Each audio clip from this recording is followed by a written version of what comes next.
Hey guys, welcome back. If you don't know, my name's Brittany, and if you're new to my channel, definitely make sure to hit that subscribe button. So,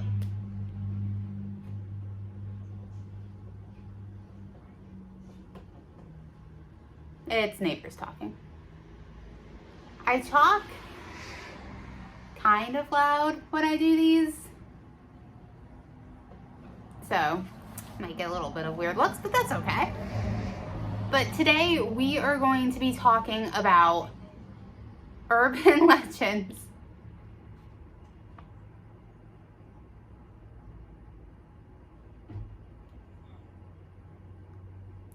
Urban legends from New York.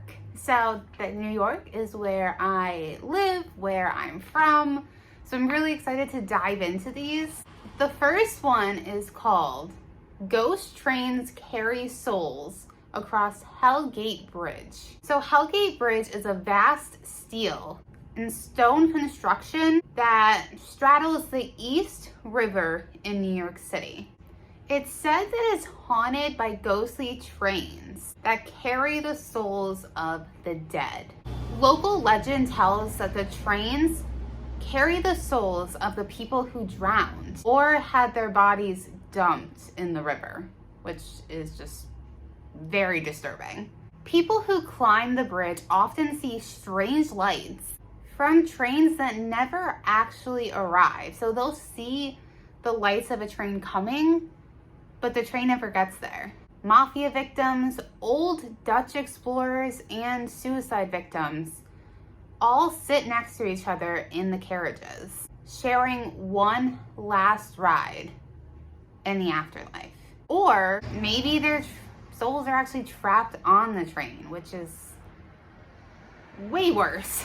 So the next one, I don't have the name of this one, but so the next one is about an old military base. And it's said that this place was actually an inspiration for the hit Netflix series Stranger Things. So this is Montauk, New York. So it's an old military base called Camp Hero that is now abandoned, and it serves as a state park. It is said to have been the site of top secret Black Book experiments in the 1960s and through the 1980s that involved alien contact, psychic experiments with children, and even time travel. So in Stranger Things, you know how Eleven is experimented on and that's how she has her abilities.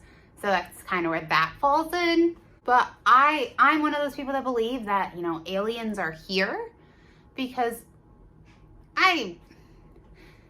everyone's entitled to their own opinion, but I just don't think that we're the only beings in the entire universe. So it would make sense if aliens were here, that the government was either experimenting on them or working with them. So most of what we know about this site comes from an electrical engineer who claims he worked at the site during for a period of time. And his name was Preston Nichols. According to Nichols, the facility was built to turn kidnapped children into psychic soldiers using technology supplied from alien spacecrafts. That is a terrifying theory. So, like, were they the one actually kidnapping children? Because that is in no way okay. Nichols says that he interacted with at least 3 different alien species at Camp Hero, and that the research team that were working there ripped a hole in space-time in 1983. If you guys want me to dive deeper into this military base or ex-military base, definitely hit the like button and I will. So the next one is about an Air Force in Plattsburgh. So this place has been subject to strange experiences throughout the years, but it is no longer an active military base. There are many different haunted hotspots in the old base, including the gym, which was once used on base as the morgue. and where witnesses have heard screaming and pounding, and at the cemetery where ghost soldiers are said to march through the night.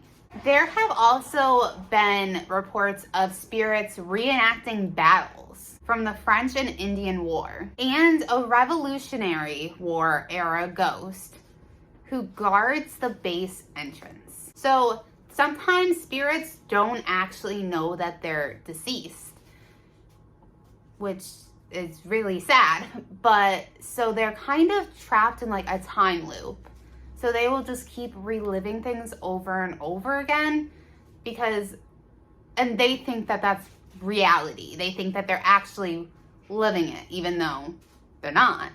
There's even a notorious building, 666, the devil's number, which once served as the base crematorium and now hosts a revolving door of soldier ghosts, according to reports by some security guards. It's actually quite common to hear old military bases being haunted or places where wars were held because there's so much trauma there and there's so much death.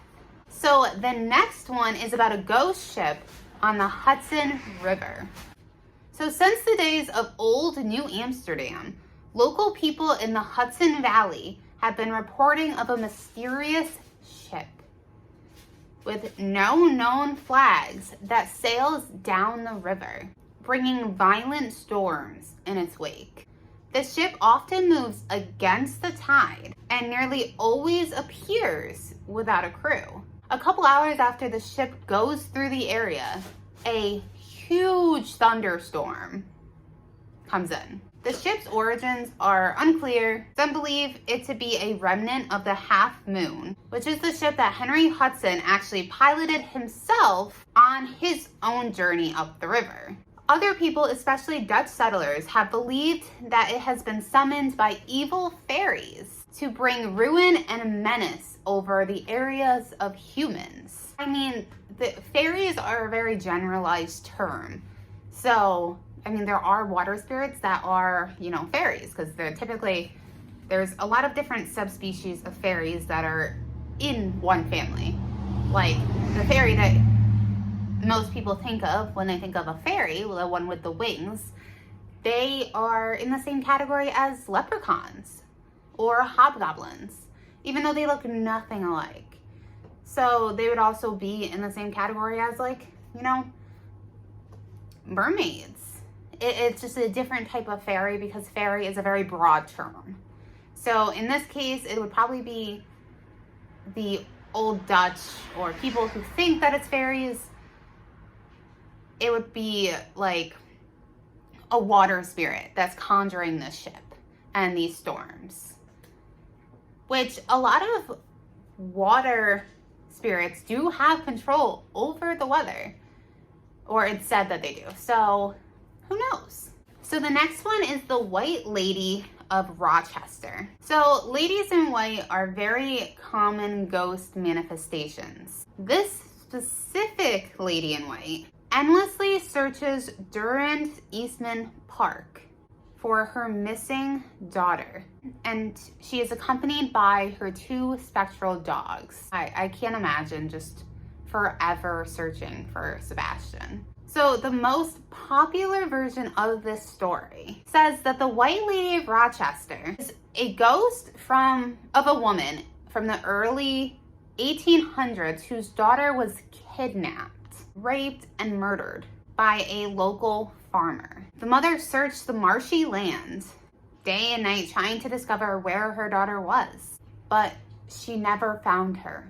Eventually, it got too much for her, and she actually threw herself off a cliff into the waters of Lake Ontario. One of the hardest things for a parent would be to lose a child. If actually probably the hardest thing.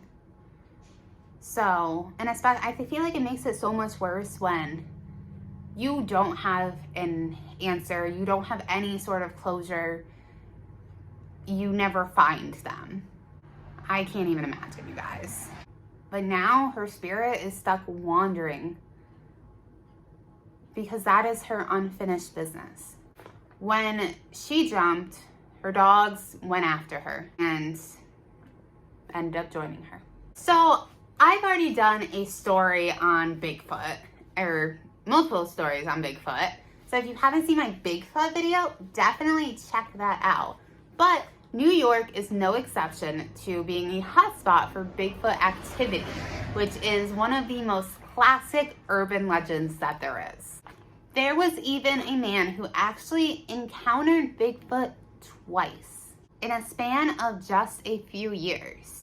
So it first happened on June 25th, 1989. Scott David Harris and two friends were looking for one of their brothers, who was lost in the woods late at night. They were walking along a railroad that followed Lake Champlain's shoreline, and Lake Champlain is the host of Champ, which I also did a video on if you guys want to know more about him. We heard a lot of awful thrashing, growling, and metal ripping noises coming from the south bank of the trail. And whatever it was, seemed to hear them too, because the noises suddenly stopped and it came over to check them out because it was curious.